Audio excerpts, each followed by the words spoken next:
So the story goes that when Jesus, before crucifixion, told the disciples, you go back to Galilee, I will meet you in Galilee. So they go back to Galilee after crucifixion, and in one of the evenings, Peter says, I'm going to go fishing, and the others join him, and so they go fishing just outside of Capernaum.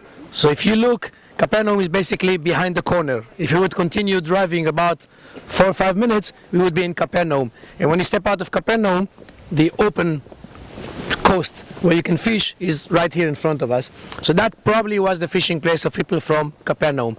Now, in biblical days, people didn't fish deep in the water of the Sea of Galilee. They were fishing very close to shore, about 100 yards from shore, right? How do we know that?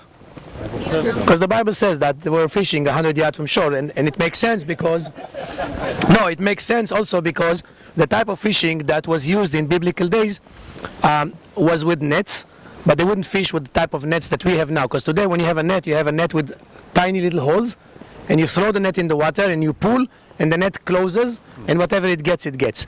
But in Jewish kind of fishing, you want to make sure that you fish only for kosher fish. And kosher fish is fish with scale and fin.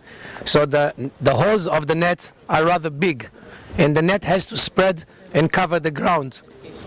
In this way, whatever it covers tries to swim out through the holes, and if it has fins and scales, it will be caught in the net, and if not, it will be able to escape. And that's how you fish only the kosher food. But that kind of fishing needs to be close to shore so the net can cover the ground. And that's why they were fishing about 100 yards from shore. And that's why it says that when they were coming back to shore, they would drag the net behind them, and the net would be filled of fish, and then they would remove the fish, go sell it in the market, and whoever buys it would dry it, salt it, and then put it in some little kid's bag and say, go travel. That's how people used to make themselves snacks and food for long traveling. And so if this is the place where the disciples were fishing, calculate about 100 meters, 100 yards from here. That's where they were fishing. And as they were fishing there, it's late at night or early morning, they see somebody standing here on shore. They have no idea who that somebody is. But then he asks them, did you catch anything? They say no. He says, throw your net on the right side. They throw the net, they pull, it's full of fishes, right? And immediately they recognize this is Jesus. How did they recognize it's Jesus? Voice? Not so much from a distance. The miracle? But the miracle is familiar, because if you remember when Jesus chose the disciples, he did the same trick. First, before, when he chose the disciples, they were fishing, and the same thing. He said, did you catch anything? He said, no. He said, throw your net on the other side. They threw, they pulled out lots of fishes, and he's doing the same thing again, which kind of like brings back memories.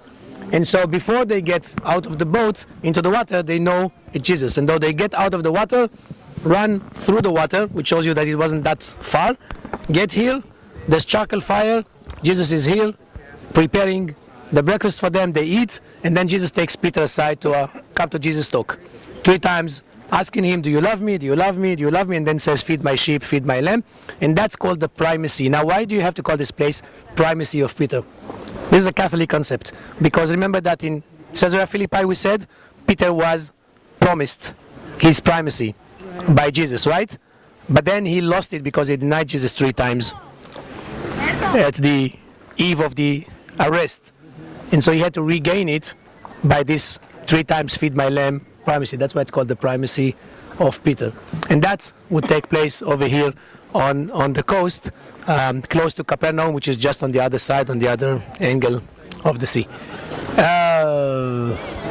Mr. Number 1, where are you?